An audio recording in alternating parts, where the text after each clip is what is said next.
My wife and daughter left me while I was battling cancer alone, and years later, they suddenly returned, not to apologize or support me, but to claim an inheritance worth $8 million, thinking I was dead. However, things did not go as they had expected. Initially, I received a diagnosis of advanced Hodgkin's lymphoma, which was surprising. I had always led an active lifestyle, maintained a healthy diet, and consistently attended my annual doctor's appointments. The oncologist explained that the precise reasons behind the cancer remained unclear. Despite the slim chance of survival with rigorous therapy, I was determined to fight for my life.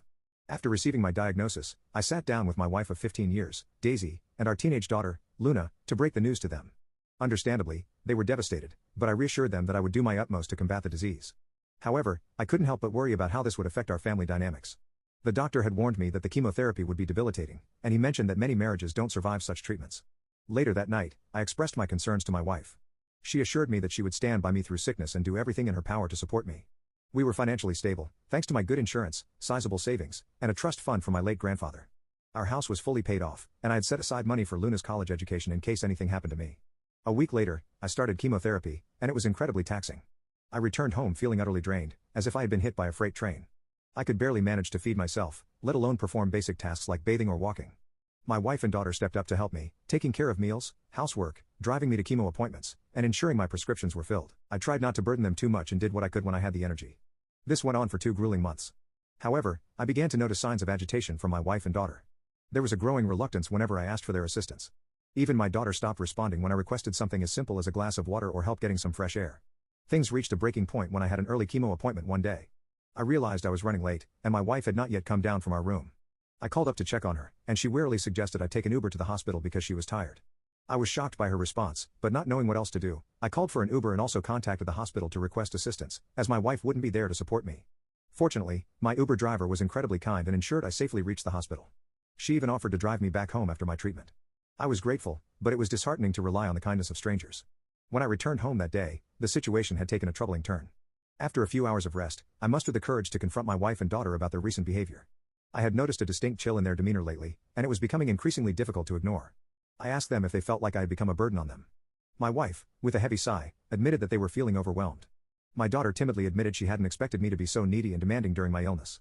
I decided it was time to discuss possible solutions.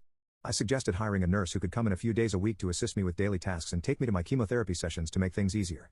Anticipating days when I'd be too weak to walk or even talk, I ordered a wheelchair. To my relief, they agreed to this proposal. I contacted the hospital for recommendations, and they sent me a nurse who was both sweet and stern. She made sure I never missed a chemo appointment, ensured I received my medication on time, and even crafted a comprehensive care plan that included healthy meals. Everything seemed to be improving as the doctors were pleased with my progress. However, despite my efforts to ease their burden, my wife and daughter still didn't seem content. My wife, in particular, began feeling as though the nurse was replacing her. I suggested that if she was willing to take on the responsibilities of taking me to chemo, filling prescriptions, and ensuring I ate and took my medication on time, we could part ways with the nurse. The only reason I had a nurse was that I had become too much for my wife to handle, and she reluctantly agreed to this compromise. She asked if we could find a male nurse instead, but I explained that there were none on the hospital's recommended list. The nurse we had was chosen for her experience with cancer patients and her understanding of my specific needs. She was meticulous, attentive, and highly respectful towards both my wife and daughter.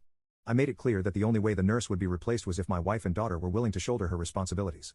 My wife was not pleased with this proposal and retorted that I should do more for myself instead of making my condition everyone else's problem. I tried to reason with her, explaining that there were days when I could barely lift my head, let alone stand up. The chemotherapy had taken a severe toll on my body. In a fit of rage, she stormed upstairs and began slamming doors. I chose to ignore her tantrum, realizing that her negativity would only hinder my recovery. My main focus remained on my health and well-being. Later that night, I received a call from my mother-in-law, who lived 2 states away. She expressed her displeasure about me bringing another woman into her daughter's house.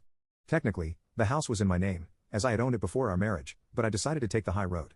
I politely explained that I needed help, and the level of assistance I required exceeded what her daughter was willing to provide. Thus, I had to bring in a nurse to ease the burden on my family.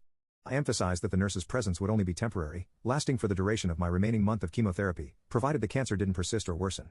She didn't seem entirely convinced, but eventually, she left me alone, which was all I wanted. For about a week after that conversation, things seemed relatively normal. My treatment continued to progress smoothly. Then, on one fateful day, after returning from a chemotherapy session, I was greeted by a moving truck parked in front of my house. My wife and daughter had packed up all their belongings and informed me that they were going to stay at their mother's place. I was deeply hurt and upset, but exhaustion held me back from expressing my feelings properly. The timing of my wife's departure, right after my chemo sessions, when she knew I'd be utterly spent and unable to communicate effectively, felt cruel. In search of some clarity, I I turned to my daughter and asked if this was what she truly wanted. After all, she was old enough to make her own decisions. Her response hit me hard. She said she would rather live with her mother because she found it too difficult to live with me. It was a painful moment watching them leave, with tears welling up in my eyes. It was precisely what I had feared when my chemo journey began, feeling unwanted and abandoned. In the midst of my emotional turmoil, my brother stepped in with a solution. He noticed the nurse spending some extra time with me that day and inquired if I had any family members nearby who could provide support. My brother lived 3 hours away and had 2 young children of his own, but he generously offered to take time off from work to stay with me until I could find a more permanent arrangement. When he arrived, he was furious about what my wife had done, referring to her as selfish and ungrateful. He pointed out that she had never had to work since our marriage and I had always ensured she lacked nothing. My brother's time off from work was limited to a week, but he had another suggestion in mind. His wife's sister, Kara, was going through a painful divorce and needed a safe place to stay temporarily. Her soon-to-be ex-husband had been the breadwinner, leaving her with limited financial resources. Kara was also studying radiology at a nearby university on a scholarship. My home was conveniently closer to the university campus, making it an ideal solution. I would have someone in the house in case of emergencies, and she would have a haven away from her tumultuous soon-to-be ex-husband. I agreed to the arrangement, assuring my brother that Kara wouldn't have to pay rent since she'd already be putting up with me. She could choose whichever bedroom she preferred, I didn't mind. My wife and daughter had taken almost everything, leaving only the bed and a few dresses. My brother stayed the rest of the week, and Kara arrived on his last day. He helped her move in, and she expressed her gratitude for letting her stay with me. Kara promised to be considerate, clean up after herself, and assist where needed. She was a genuinely kind-hearted person. I explained to her that she wouldn't have to do too much since my nurse would now be coming in 7 days a week instead of the previous 4. I bid farewell to my brother and helped Kara settle in as best as I could. In the weeks that followed, things went relatively smoothly. I missed my wife and daughter, but it appeared that I was the only one feeling that way because they didn't even bother to call or check up on me. Kara's presence proved to be a tremendous help. She took care of grocery shopping, handled most of the cleaning, and even assisted with meal preparation. Throughout this time, she never uttered a single complaint. About a month and a half after my wife's departure,